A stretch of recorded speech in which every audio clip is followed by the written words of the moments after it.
Mm-hmm. Mm-hmm. Mm-hmm. Mm-hmm.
Hey,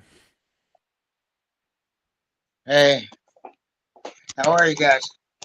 hey, we're doing well. Thanks for being here, man. Yep, no problem. Sorry about the.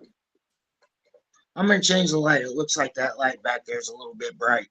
Yeah, yeah, go for it.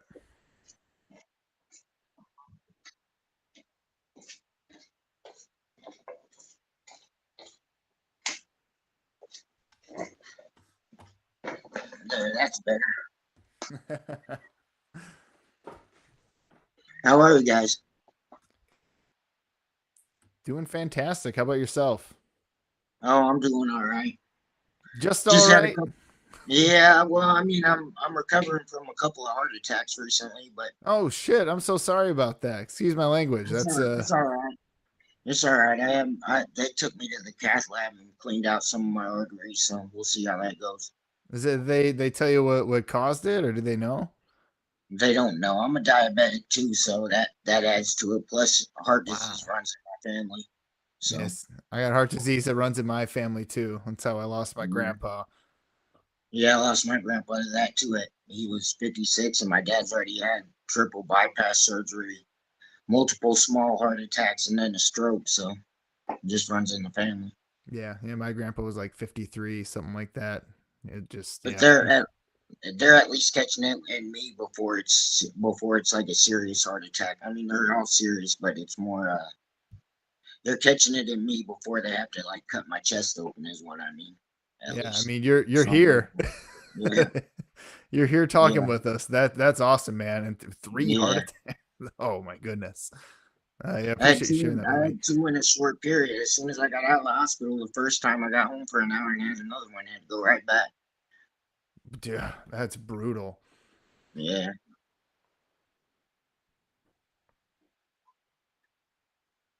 All right.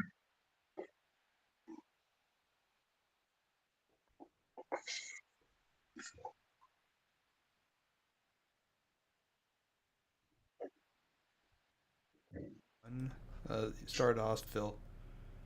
Hello, everybody, and welcome. This is Fight Talks brought to you by PeoriaLife.com. Today we have the illustrious guest, Jacob Vale, Tudo, Wingo. Thank you for being here. So, Anshuman has told me a little bit about you. Tell me a little bit about your background from you. I hear you have a gym out in Galesburg. Yeah, it's in my living room. I'm actually in it right now.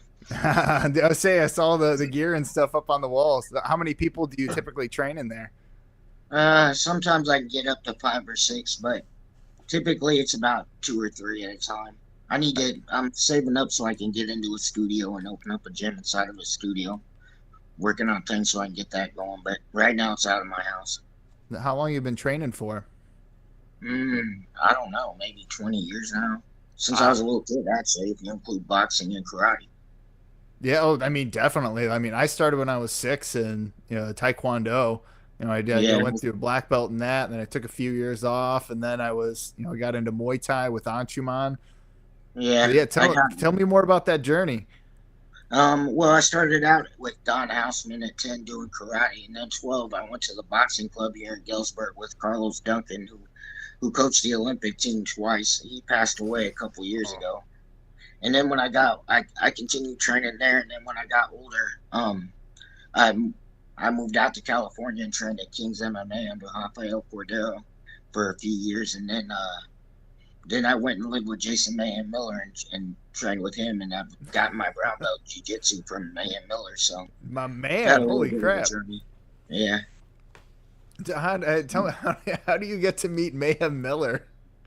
Yeah, that was easy. I just trained at King's MMA, and he came in there, and for whatever reason, what it was I was training at the pro class, and I was throwing really fast left high kicks, and he had a bad knee, and he wanted to learn how to fight southpaw, and he basically turned me into a roommate. He asked me what I was doing because I was renting a room that it was from some people that didn't really like me that well, and he's like, "Here, I'll rent you a room for $300," which was like.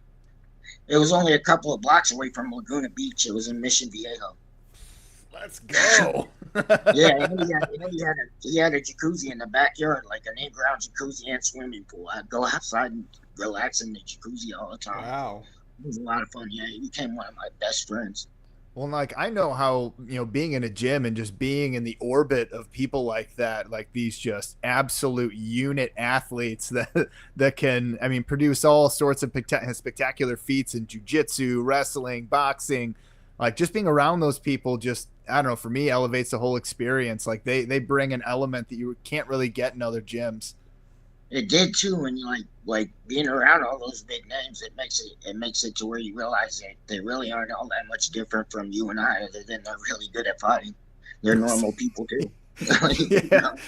I was sparring with Jake Childers, and dude, he's so flippin' strong, and I cross-checked one of his low leg kicks, and that was just the biggest mistake of my life. He leaned right into it, and I had this big bruise all the way down to the bone, and he felt nothing. It was incredible.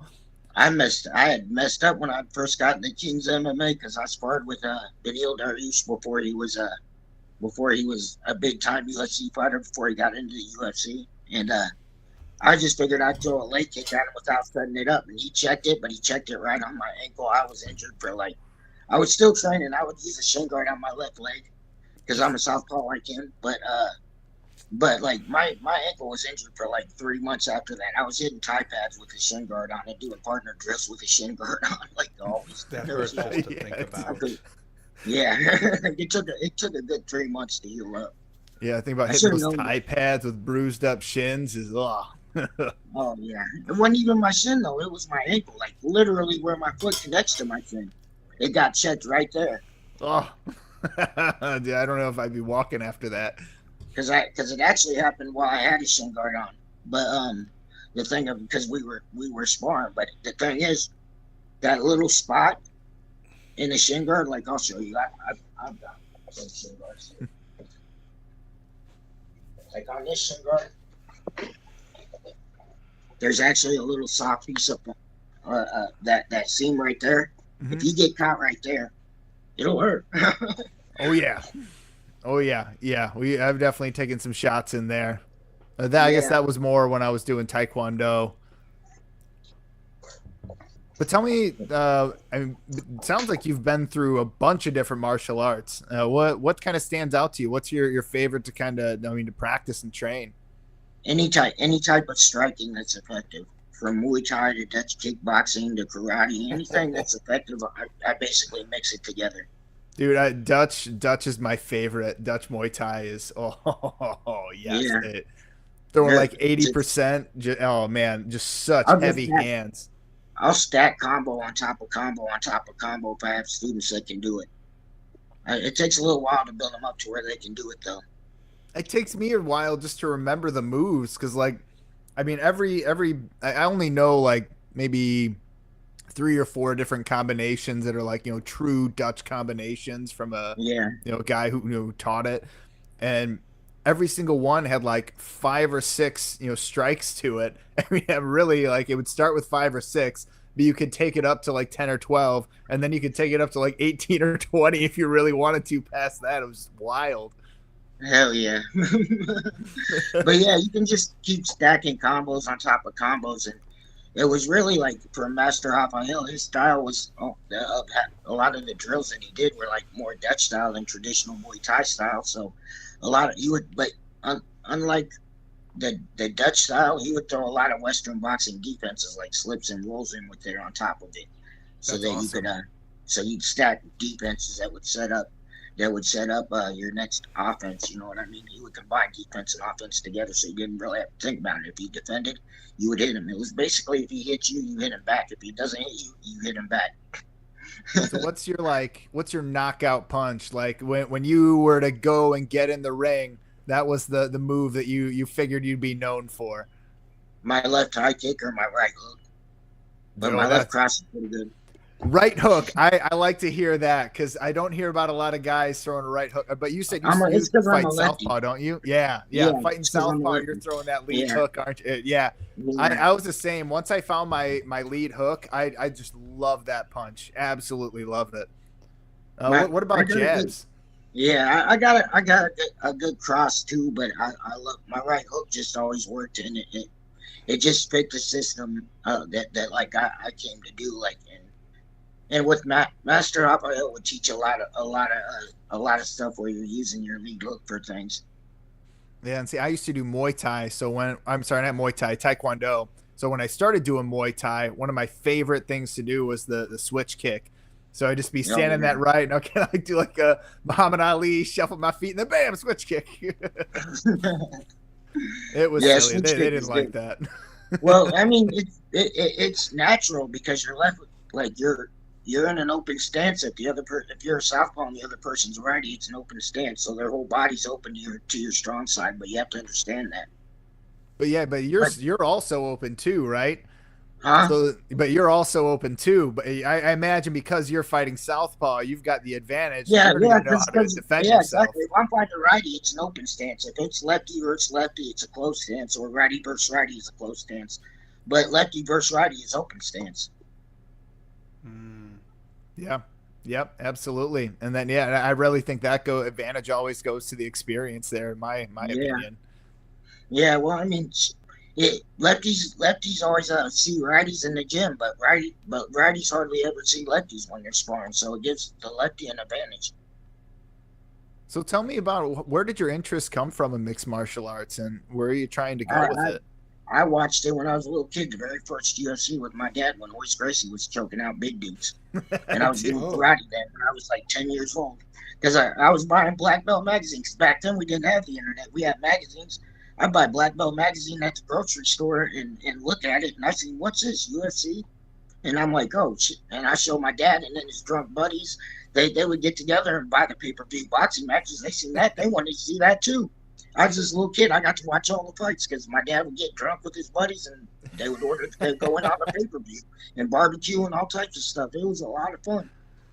oh man, that's fantastic. Yeah, I mean, I would occasionally get to watch the fights if I just happen to be out at like a Buffalo Wild Wings or a bar or something that was showing them. But I mean, it really was one of the things that piqued my interest because it felt to me like for a few years in the late 2000s, UFC was kind of falling off, and it was like, what's going to happen? And they got that big TV deal with They Spike, were and being treated like it was porn or something.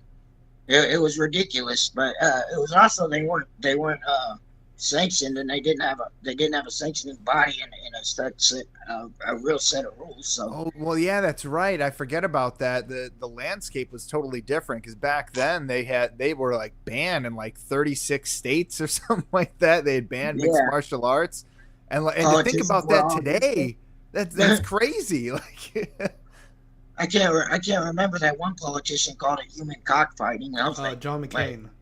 is that yeah, where that John came McCain. from? Because I had Yeah, somebody, because I've been, wanting to build my own promotion for a long time, built around technology and safety, and developing stepping stones to getting into professional fighting yeah. for individuals.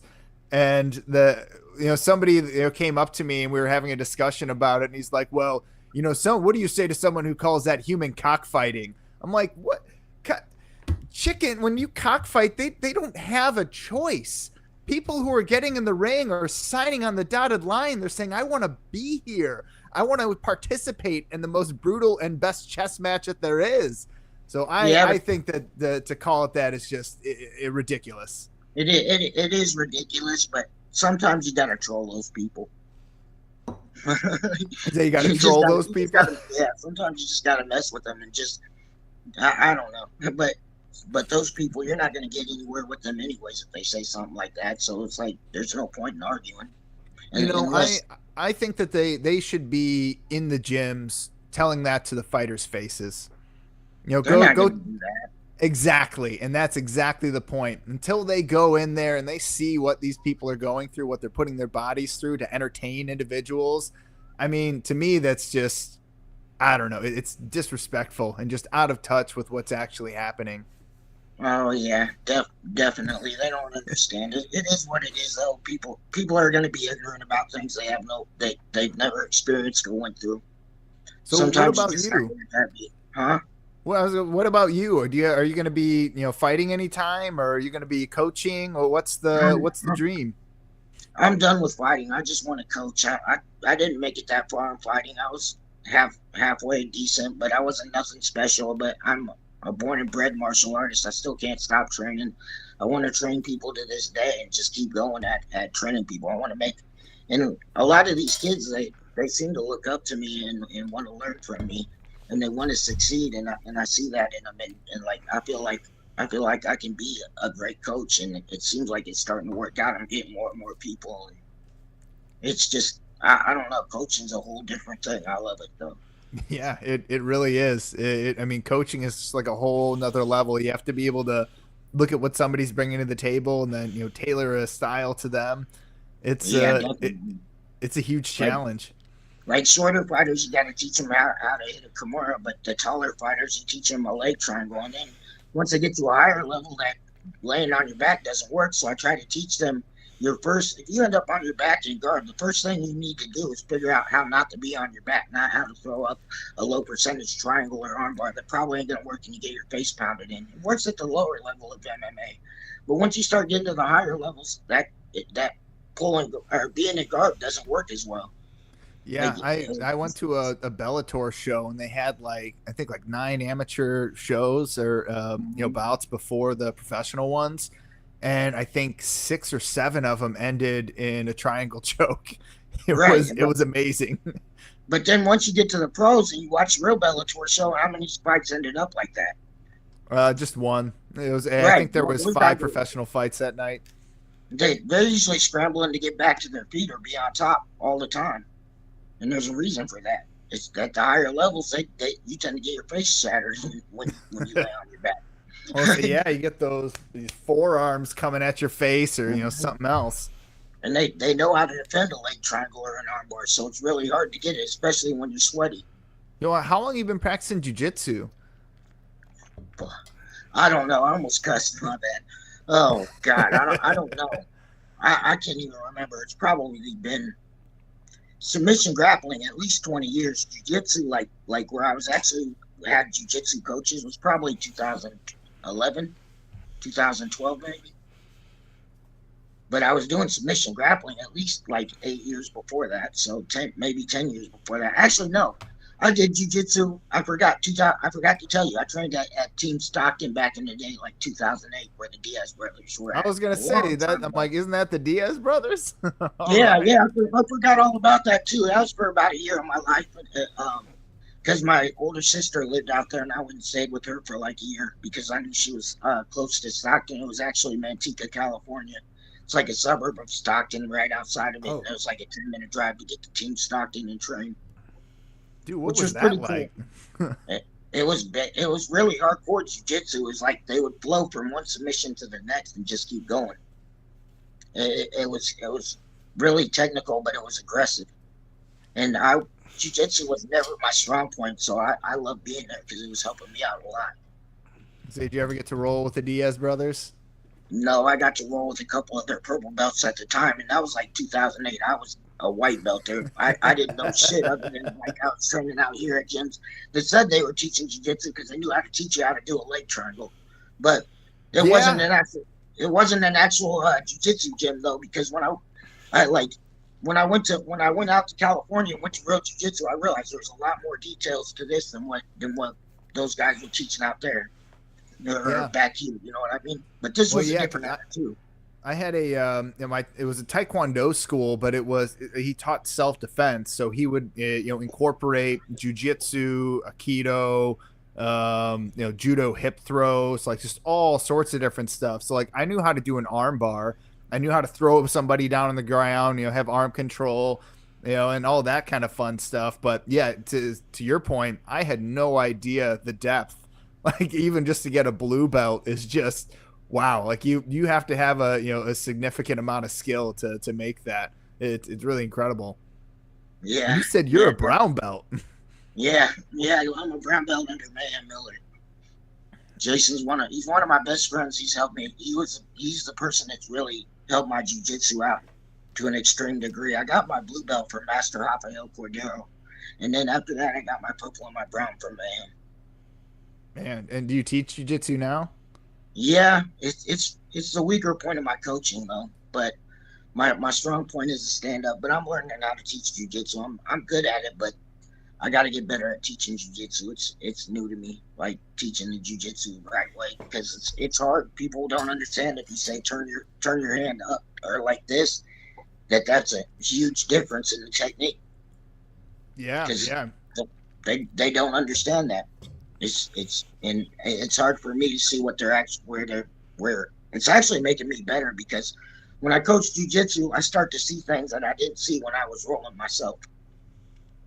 Yeah, yeah, you can help your mind grow just watching other people go. So Yeah, and what's seeing how where they mess up at and correcting those little things. It's actually really fun to build fighters, like because a lot of people around here, especially in my hometown, they don't have the experience or anywhere to go train at that know something for real. So, like when they come here, a lot of times I'll get a fresh piece of clay that I yeah. can work with and mold, and those are the easiest people to coach. The fresh pieces of clay, because Well, how? So, what's your goal with your school there? So, are you looking for like to train professional fighters? Or is this more of like a self I want to defense thing for the community? right now I'm just trying to build it. It's out of my house at the moment. I want to get it into a studio and do a whole bunch with it. I want to teach martial arts to everybody, not just fighters. I want to have a kickboxing Muay Thai class. I want to have a jiu-jitsu class, and if one of the wrestling coaches locally or around wherever I open up this gym at wants to do a wrestling team, a local wrestling team in there, they can do that as well. I would be down for that. And I want to teach like everybody. I want to have like women's cardio kickboxing in my gym. I want to have I want to have like just regular Muay Thai for people that don't necessarily want to be an MMA fighter or a kickboxer, and regular kickboxing for people like that, and jiu-jitsu for competitors and people that don't want to compete alike. You know what I mean? I want it to be for everybody. So this should be, and I also want it to be open 20, like not necessarily 24 hours a day, but at least 12. You know what I mean? I'd like it to be open from like 9 a.m. till 9 p.m. at night. You know, Yeah, that way people could come. It'll be convenient for people to come in, because I want to reach more than just people that want to fight. Right now, I have nothing but fighters, but after I get into a studio, I intend on doing more. And it isn't that I won't train people that have no intention of fighting. I'll still train them. Like I'll train anybody that wants to train. Just show up and I'll train them. yeah, that's You awesome, know what I man. mean? Yeah, so I Right, mean, it sounds like you're wanting to cater to the really everything, the whole community, and be able to raise fighters to that next level too. right. Because when I was in it like 10, 15 years ago, and I was in Illinois, like all these gyms that taught MMA, a lot of them would only coach fighters, Yeah, and they missed out on a big on an opportunity to actually help out people and make some money at the same time while helping out people by opening up the doors to more than just people that want to fight in a cage. Because a lot of people that want to train martial arts so they can develop some confidence in themselves, but they don't necessarily want to jump in a cage and fight somebody that's trying to beat them up too. yeah, I'm the same way. Like I found that learning particularly boxing and Muay Thai really stepped up my confidence. It just felt like I really don't have to fight. In Yeah, fact, I was at Goodwill. I mean, what, 3 or 4 days ago, and just standing in line to pay for something, and this guy walks up to me. He's probably 5 feet away from me, and just is looking me dead in the eye and just flips me off. I'm like, what? What? You just flip me off? he goes, and then he goes, F you. I'm like, what? What is happening now? And then he lunged at me and then spit on me and then just started yelling all sorts of curse words. And I'm like, I started like taking my stuff off. I was taking my bag off, taking my coat off, setting it down on the ground. I'm like, are we really going to do this? Like, what is happening? Just like, it just goes to show like anything can happen at any moment in time. You have no idea. And then people will say, don't worry about it. He's probably just has mental issues. Well, that doesn't help me. I still have to defend myself if he does attack me, mental issues or not. Like, you know what I mean? Like, Yeah, what are you supposed to do? You can't just let him exactly bash your what face because it's crazy. Like, you can't let a sane person bash your face in for the same reason you can't let a crazy person bash your face in, because you need your face. Yeah, well, the guy next to me was like, "Oh, there's clearly something not right." I'm like, "Well, yeah, but if he's lunging and trying to punch me, that I'm still gonna have to defend myself the same way." I had my hands up like this. I was ready to go. Like this, same thing as this. Exactly. I was doing this like open palm thing. Cause I'm like, I don't know what he's gonna do. Is he gonna come up with a knife? I've never seen this guy before.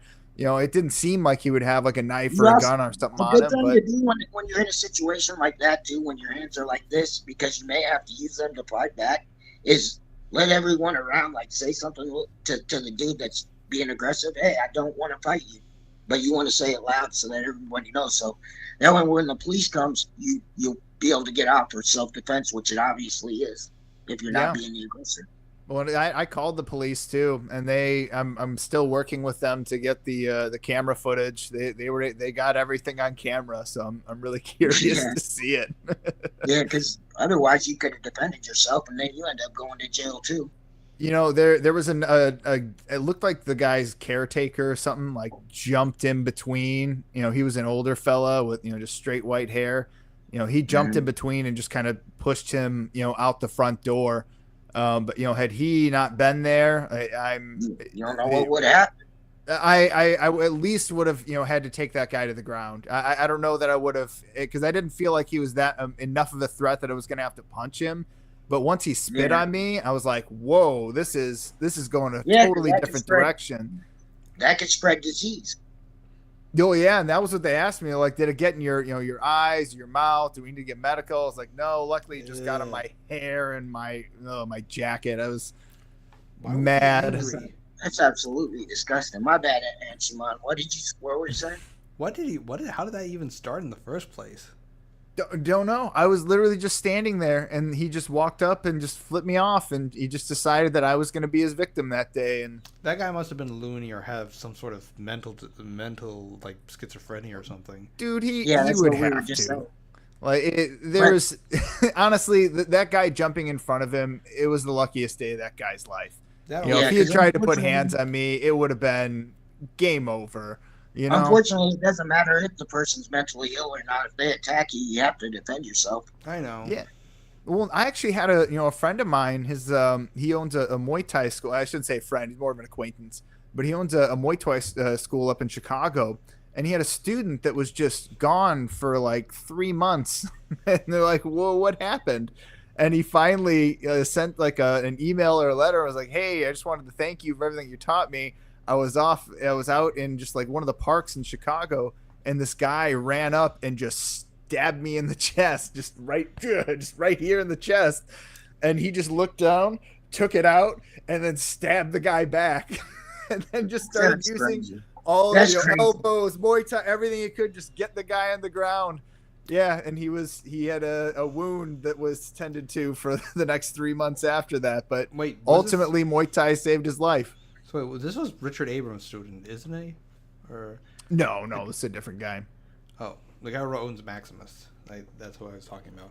No, I don't know the name of the guy, and I don't want to say too much information because it's it's a coach's story, and okay, I don't want to understand. Understand. But it was relevant in this particular situation. So, do you have any? How many fighters? You said you had about five or six students working with you right now. Do you have any like up and coming fighters?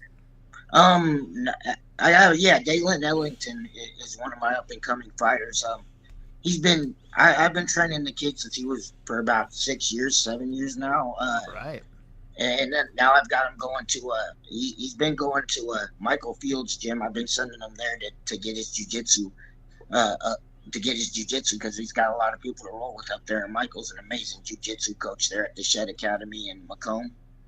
Okay. He's one of my good buddies. Yep, my students get to go train there for free, and if his students are here in town and want to do something with me, they can train with me for free. I love to hear that. That cross collaboration, that stuff is money. He's an awesome jujitsu coach, and I struggle with coaching jujitsu at times. It just makes sense. I teach MMA, and I'm good at teaching jujitsu, but he's great at it. That's the difference. I appreciate you being upfront with that. I'm great at teaching the MMA aspect of things, and also the stand up as well. And I'm competent at teaching wrestling as well. So I mix everything together. But the main thing is the stand up and the MMA. So where'd you get your background in wrestling? In wrestling, just doing MMA all the time. Like I've done it for I was 24. I'm 42 now, so 18 years. Man, so all I know is the Wizard. The wrestling that I learned was from Mayhem. He's the one that got me on it, and then I come back, and then my nephews are like going to state for wrestling, so I would be talking with them, and they're like, I'm actually learning shit from my nephews about wrestling. Meanwhile, they're asking me questions about MMA, and they're learning MMA from me, and I'm just watching them. I'm proud of them boys. They did very well. Like there's like 4 of them that went to state in the family. I'm like, damn. Yeah, that's incredible. Yeah, I think there's we've interviewed probably 3 or 4 of the Central Illinois top wrestling coaches, and man, these guys have incredible athlete backgrounds. Like they're just, I mean, they're all like absolute badasses in their own regard, and it's crazy to think how many other coaches out there that we haven't even heard of are the same level of a ridiculous athlete, and they're just working in a high school or at a college campus. It's incredible. Yeah, because wrestling doesn't pay that much, so it's like something that you have to love to do. Unless you get into professional wrestling for the WWE, then you can make some real money. That ain't real though. That's choreographed bullshit. But it's real entertaining. It's entertaining as hell though. I love seeing big guys fucking argue with each other like they're in junior high. Oh, I miss the old days with the Giant just choke slamming people. And I was a big fan of Stone Cold Steve Austin and Sting when Sting was doing his crow thing where he was quiet and creepy. Oh heck yeah. Oh yeah, me too. Back in the early days of WCW before they went crazy. I would love to see somebody win an MMA fight by Scorpion Deathlock. That would be awesome. Did you see the one where the guy won with doing the Walls of Jericho? Yeah, I seen that. I called it was a lion tamer when I was a kid. That's what I called it. I was like, that's the lion tamer. And then I found out he changed the name to the Walls of Jericho. I'm like, well, same thing. I couldn't remember what it originally was. Yeah, it was the lion tamer. Yeah. Back in the real days of WCW before he sold out. My dad kind of ruined it. He told me it was fake, and then I turned like 9, and it was over with. It was UFC and boxing, and from then on. Well, you had access to it, man. Like all I had access to was that late night cable stuff. If I could have watched UFC whenever those fights were on, oh dude, I would have been on that like white on rice and a cup of milk on a paper plate in a snowstorm. Yeah, well, my dad's a good dad, and he was a single dad, but he was in the Ranger Regiment, 2nd Battalion. He was an awesome dad, but he raised me as a single father, so it was like, of course I was gonna get to see stuff like that. You know what I mean? He was taking me with because I had to go get him beers in between whenever he ran out. Like, I would try to make it to where it was in between rounds, have one ready to go. That's good. You're taking good care of him. Yep. That's how it goes. Got to take care of your pops, though. So tell me more about your kicks, man. You were telling me that you had I forget. I started talking about my cross checks and some other stuff. Oh, I just have a really good left high kick. It's really quick and really fast, and I can land it off punches really well. So how do you train for that one? Because That is actually one that I've been wanting for a long time, but I struggle with. It's because I've been doing it ever since I was 10 years old. So see, I can only get it up to, I don't know. I just got to keep opening up my hips because right now I can only get it up to like about shoulder length. When I snap it off, you know. If you try to bring it in super wide like this and then coming all the way around, it's going to be a lot harder. But if you just bring it up like this and then turn it over at the end, once you get to the head, it'll make it way easier, and it'll be way faster too. I know what you're talking about. Yep. Almost like a question mark kick, right? Yeah. No question mark, because we're not faking a front kick. We're just bringing the leg straight up and then turning it over at the end. Like Entryman knows what I'm talking about. The golden kick. It's called the gold. It was basically during the golden age of Muay Thai. It was a technique that was used a lot. So you bring it up and they flip it over at the last second. One technique they also do in Thailand a lot, like I see Buakaw Bachamak doing it, is he does this quick jerking motion like with his arms. Like he's running. He does that so it creates more thrust with the hip, so that way it turns it faster. Because in some ways the body is striking involves rotation of the shoulders in a circular motion as well as the legs. It's because the way your shoulders move, your hips also move. Your hips move your shoulders. If I turn my hips a certain way, my shoulders are going to follow my hips. Because like the logic I think of it is like a circular motion, like straight angular motions are limited. Circular motions are infinite because they basically the force comes back on itself. And you can use that to pivot, to basically set yourself up for the next movement, like a contextual flow of water. That's actually how Roy Jones Jr. sold me on throwing the lead hook like this instead of doing the Muay Thai hook this. That's how I do it too. But I came up for 12 years old in boxing, so it didn't matter what when I go train with it. I have trained with traditional Muay Thai coaches, but I was still going to throw it this way rather than this way because I could just pop 3 or 4 of them in a row real fast. Yeah, so like in Muay Thai, the thought is that you know it's the same as throwing an elbow. So if you're like getting your distance, you miss, you can kind of step in and throw that elbow, right behind it. But I like the other side of it where I can just whop, just keep popping off with that lead hook. Not only that, if you think about it, I can still hit like this, and if I miss, I can turn my hand and still land the elbow. Why couldn't you go like this and then you miss and then turn it into the elbow by turning your hand? I was thinking like Western boxing versus Muay Thai, because in Western boxing you can't follow up with that elbow, but you also get more power. But I mean, if you're in MMA or Muay Thai, you can't follow up with the elbow. I can still use the boxing hook, and if it does miss, all I got to do is turn my hand and then I'm there. Right.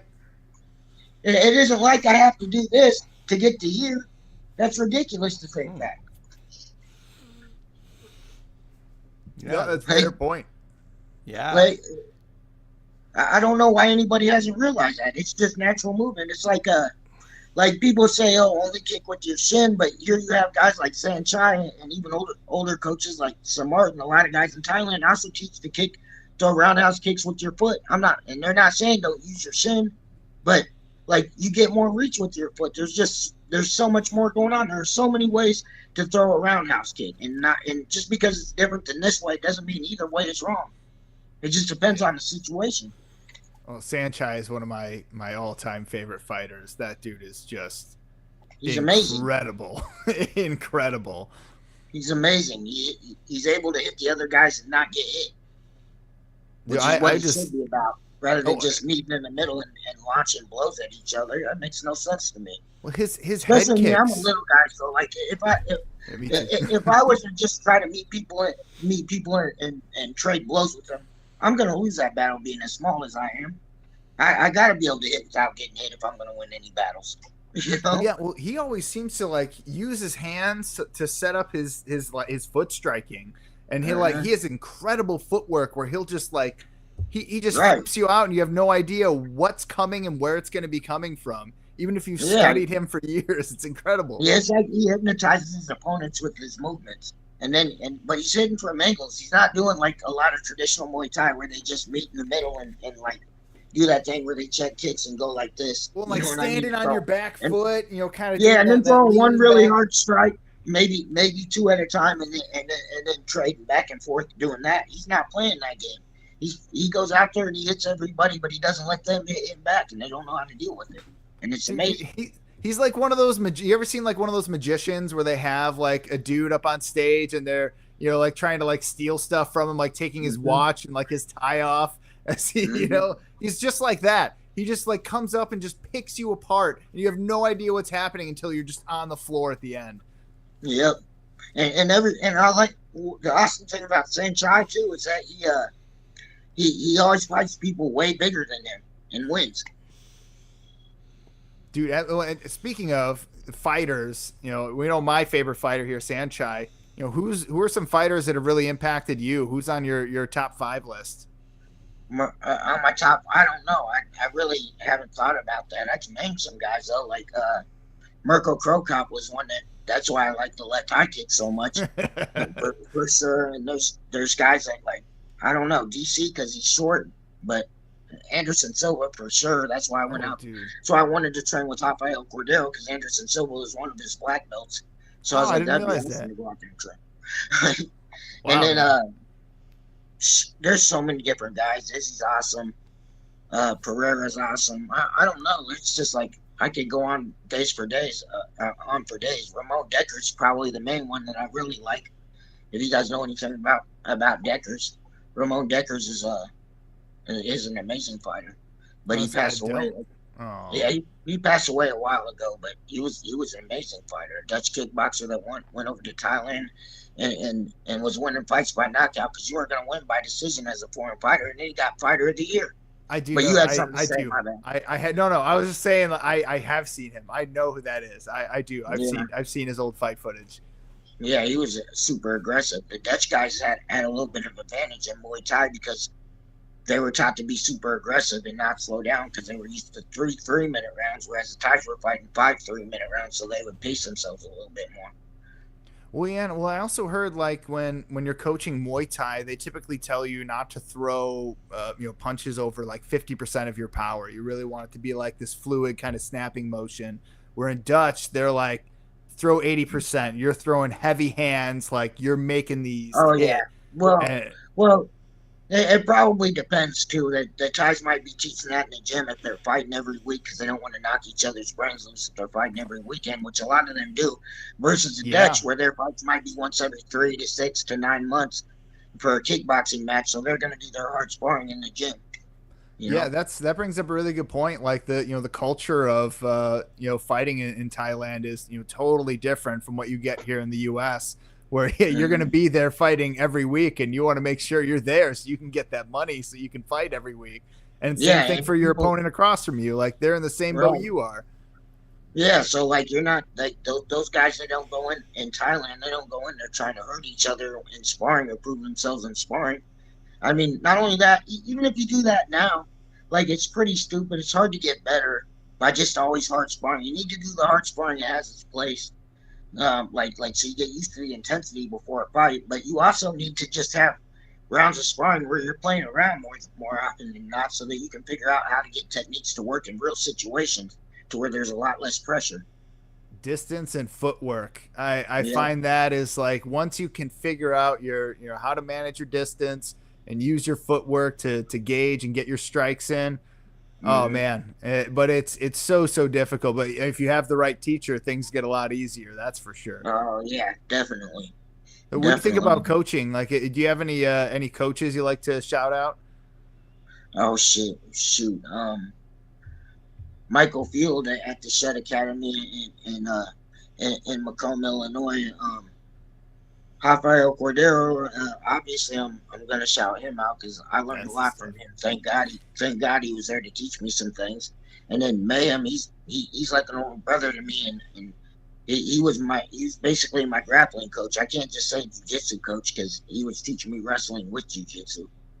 So like that, he's one of the people that taught me a lot about wrestling because he used to train with Team Quest and all those guys back in the day when they had all the Olympic level wrestlers, like Randy Couture and there's so many guys out of that gym.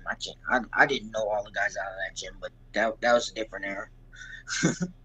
Yeah. Well, we should talk more about fighting today. I feel like things have taken a turn. We had like Yeah, no, suddenly we had all these good fights, and then all of a sudden they just kind of went away. What happened? I think they just they flooded the market with UFC. Like honestly, me as a coach, I don't even watch the fights anymore. I don't really care. I just catch the highlights on YouTube afterwards.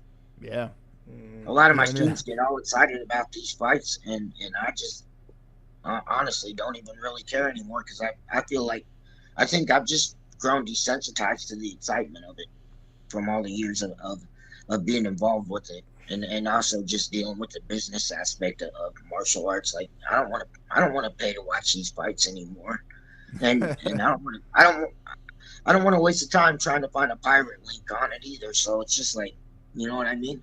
yeah, I I'm know just like, exactly what you mean. I'm the exact same way. Like pretty much unless I go like to a bar, or, B-dubs or something, I'm likely not to watch it. yeah, the only MMA fights I'm watching now is if my students end up getting a fight and I go watch them fight because I'm gonna have to corner them and get them warmed up. But that's about it. Otherwise, I don't. I've gotten to a point where I just don't care. You know what I mean? I care about martial arts more than I do the sport of MMA, even though I'm coaching MMA fighters. I just I'm not as entertained by watching a UFC pay-per-view card the way I used to be. Yeah, it felt like back in the day it was something that everybody kind of did together. We all just went into this, I mean, with whether it was Mhm. Ronda Rousey or Chuck Liddell and Tito Ortiz, But they only had one. They also only had like one UFC every 3 or 4 months back then, versus now when it's like every week, sometimes twice a week, and it's all year round. So you never get any of that time away from it to desensitize yourself of it. Mm, It's like it's like eating ice cream every day. Ice cream's good, but if you eat it every single day for every single meal, you're probably not gonna like it that much or want it. You uh, know? Yeah. Oh, I mean, I just wish there was a way it was more affordable because I mean, who could afford to watch 14 Right. fights a year? Right. And I'm not trying to pay you $80 every single time you have a pay per view, especially when you have 8 of them a month. Well, I'm being hyperbolic on that, but you know what I No, I'm mean. right there with you. I think that the pay per view model itself is just it's outdated. It's old. Like the fact that we haven't come up with something better that's been I mean they have come up with other things. They just haven't implemented them very well. I'm surprised. I'm surprised nobody's just started their own fight league like that and like put it to where it's only online and you just connect to the link and then they get their money through sponsorships or something. Yeah, Other exactly. The problem is they really just need to reach a whole bunch of people, and you burn through so much money so fast when you're putting on those shows. You have to find a way where you can manage the cost of the show itself, and I think you just have to kind of change how people engage with it. Instead of it being a big fanfare and a big audience, I think it needs to be something a little bit more intimate, kind of like the acoustic shows these have on MTV. yeah. Yeah, I remember that when MTV actually had music on it. Exactly. I Something a don't little bit smaller. It's more affordable. You could have more people from across the country. It would make it more accessible. I haven't watched cable TV in probably 15, 20 years. I don't even know if MTV still exists. it does. I honestly don't know either. I mean, I was in the cable business for a little bit, but I quit out of that like 5 years ago, and I haven't looked back. Sounds like it does though. Anshuman said it does. I haven't paid attention to cable TV in forever, so I don't have a clue. Oh yeah, it's just gotten so outrageously expensive. Like I don't even have Netflix anymore for that twenty Right. five dollars a month. What? Not yeah. Like what the hell? Like it's cable's been what? That's a couple $100 a month, and for what to watch 10 minutes of a show and 20 minutes of commercials, and then Oh they'll yeah, just replay it. And you're not even you can't even pick what you want to watch when you want to watch, and when I can just do exactly. it. You have to pay extra for the TiVo unit or the recorder so that you can stop and record whenever you want. Not only Or that, not only that, go ahead. the streaming industries aren't doing that well either. Like they're not even like the thing is with streaming, you're renting it the stuff. You don't actually own it. Like they can take stuff Mhm. off. Like I kid you not about this. Max just took off all their collection of Looney Tunes off. That's one of Time Warner's oldest properties. Shit, Looney Tunes is almost gonna turn 100 in a few years. Yet that's been entertaining people for like decades. Yet they just take it. Especially kids. Not I grew up with Looney Yeah. Tunes. not only that, even when our grandparents were kids. They grew up with it too. Yeah. Not only that, they might be demolishing the studio that they were made or stored in. What, really? That is, some people are trying to petition them to turn it into a historic museum, but because it Looney prevents Tunes this. is Warner Brothers, right? Yes, Yeah. they're owned by That's Time what I Warner. thought. They own Yeah. Max. Man, Well, I didn't know shoot. all that stuff was going down. They're taking down the Looney Tunes. this is They this is might make ridiculous. the Looney Tunes might be offensive to somebody nowadays, even though it does. There's nothing about it that's supposed to be offensive. It's just old. Let's settle this in the ring. Let's get the Looney Tunes into an MMA ring right now. We'll settle this old school. Like, not only that, I kid you not about this. Like, there was a very good movie they made called with Daffy Duck and Porky Pig. What's the name of the movie that just came out recently? Space Jam. No. It came out much more recently. Space Jam 2. No. Because the thing is, here's a crazy thing. There was essentially no marketing towards the movie at all. Because it's almost like the streaming companies like Max, they're running their IPs into the ground and they don't even know how to use them effectively. Well, yeah, they just keep merging all of the materials together, but they don't know how to capitalize on it. They're trying to use the same old subscription model that they were pushing onto the cable companies, but they don't have it. That's crazy.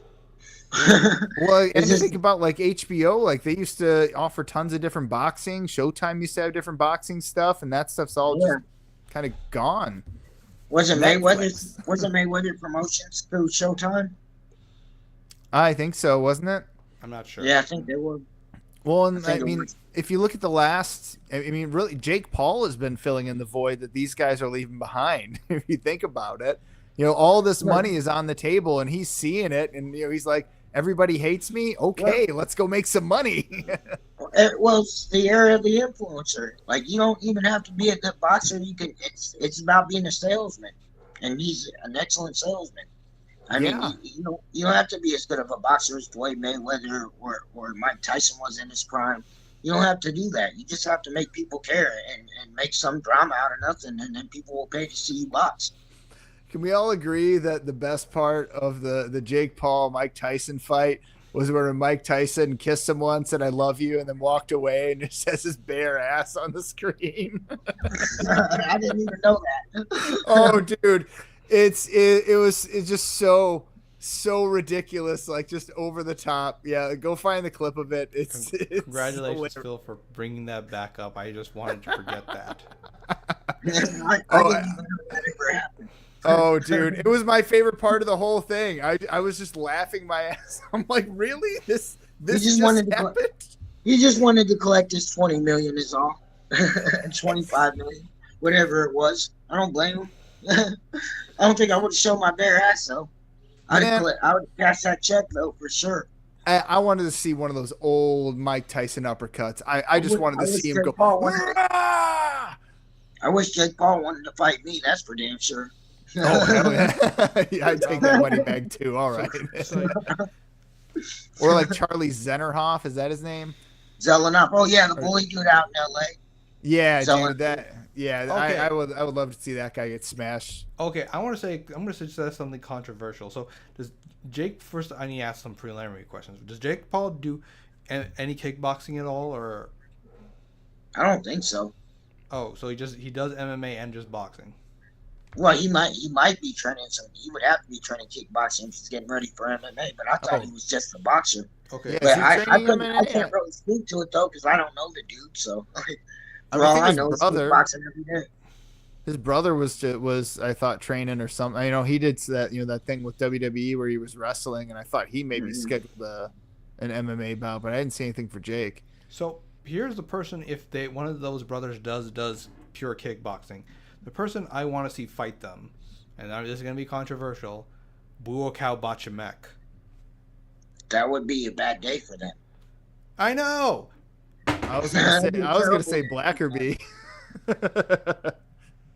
I kid you not about this. When I asked the question, I've trained at a place called Peoria Muay Thai. I asked everyone a question. You guys think any of you can take on Buakaw Bachamek? everyone was quiet. Yeah, I mean, He's getting towards the age where Muay Thai fighters usually retire around 40, but the dude is still going strong still. He is slowing down, but the fact that they still call him the Black Demon, even though his title Buakam Bachamek means like White Lotus or something. Because he always seems to fight angry and moves just straight forward. He's a very aggressive guy. And he has a lot of power. That's how Michael Jordan used to play. Oh, yeah. But Michael Jordan had some finesse to him. Buakaw ain't really a finesse guy. He's just a smash you up guy. I mean, I guess you'd have to be a champion Muay Thai. Buakaw's a wreck as a hammer. But Sanchez more like a scalpel and Buakaw's a hammer. So, like, it depends. What are you bringing to the table? One's a hammer and one's a scalpel. That's about it. That's how I see it. Yeah, see, I would love to see Thomas Blackerby go against Jake Paul in anything, because I think that Blackerby could just annihilate him, and it would be fun. Probably. You don't think so on Shimon? You don't think Thomas could take him down? I think he could. There are two people in the area I think who could take him. Well, it depends on what we're fighting in. MMA would be Thomas Blackerby. If it was boxing, I think it would be Anthony Holloway. Well, I mean, Holloway, there's got to be more people than that could actually take him, though. I would think because Peoria is a decent sized city. It's not a large city, and Jake Paul, well, he's good at boxing. He's nothing special. It's not like he's an Olympic gold medalist. You have a point. That has unified all the belts or anything. He basically done anything a normal person could do to become a professional boxer. He just was able to use his influencer clout to sell pay-per-views. He bought his own belt. Not only that, everyone wants to fight him. Like a couple of months ago, we did an interview with several fighters of Combat Academy at once. I want to fight him too. It's money. It's a money fight. All cheer them on. Not only that, a lot of people can't stand how pretentious he is. Mm-hmm. Well, he is from out west, and they do that out west. That's normal out there. I don't know, I just wanted to see him get laid out the way he laid out Tyrone Woodley. Yeah. Let's be honest. Prime Tyson would have mashed him into nothingness. I just he wanted. could I probably wanted one mash him into uppercut. nothingness this time too, if it wasn't for the $25 million that he wanted to make without really working for it. Yeah, that's right. Because he had a big bonus for going the distance, right? Yeah, and I think you know what I mean. I don't know about that, but I just feel like it was a money grab, and I don't blame him. If I was 60 years old and could make $25 million by showing up to something, I'm gonna do it too. But he probably. I don't know why he didn't really want to fight. That is kind of wild, but it is what it is. No, the word was that there was something in his contract where you would get like $20 million like up front, and then if it lasted like every round that it lasted, he would get like another $5 million or something. Well, that was like don't quote me on those numbers, but that makes sense, and because he doesn't want to knock him out because he's basically not getting paid to knock him out. You're getting paid to not knock him out. And Tyson has so much power, and them hands are like dynamite. He's like, fuck, I can't even touch him because I might put him to sleep on accident. Well, exactly, because you could see that part way into like the second round, like he was ready to just light him up, and you could see him like just holding back. It's like, okay, he can't take this. I'm just glad Tyson was at his age was able to take the abuse from Jake Paul, because like he's Mike Tyson, yeah, but he's still not. He's an old man now. You know what I mean? Like, you got to understand that. Like, it's not this. He's not what he was when he was 30. When he was 30 years old, 25 years old. It's not the same Mike Tyson. Well, and the only real boxer that he's fought was Tommy Fury, and even that at the time was questionable to call him a real boxer. He had a few amateur fights under his belt, and maybe a professional one, but he nothing really to write home about, and comes in and just. I mean, he makes him look like a chump. He took him the distance. He beat him. It'd be really interesting to see him go against someone who is a sharpened, athlete who has experience in the ring, but is also in their prime. Yeah, definitely. But he knows better than that. And it's about making money. Jake Paul is never going to be a heavyweight champion or a champion, and that's just not what he's doing. He's not the super athlete like that. He's somewhat athletic. It's for him. It's just making money, and it's interesting because we're living in the age of that internet influencer. Yeah, these are facts. He's We just figured need out fighting to catch up with influencing. Right. I mean, if I had a podcast and I can make 1 million people hate me, I would take a professional boxing match with somebody and then sell it on based off of people hate me. Like, why not? Okay. You know? Yeah, it's a brilliant marketing scheme. Okay, I'm going to take this conversation into a very crazy territory All right. in regards to Tyson being an old man. So I kid you not, I don't know if you go. I think I mentioned to you, Phil, a few times, but Jacob, you probably won't know this. So there's a place called the Broad Institute it's a joint venture between Harvard and MIT.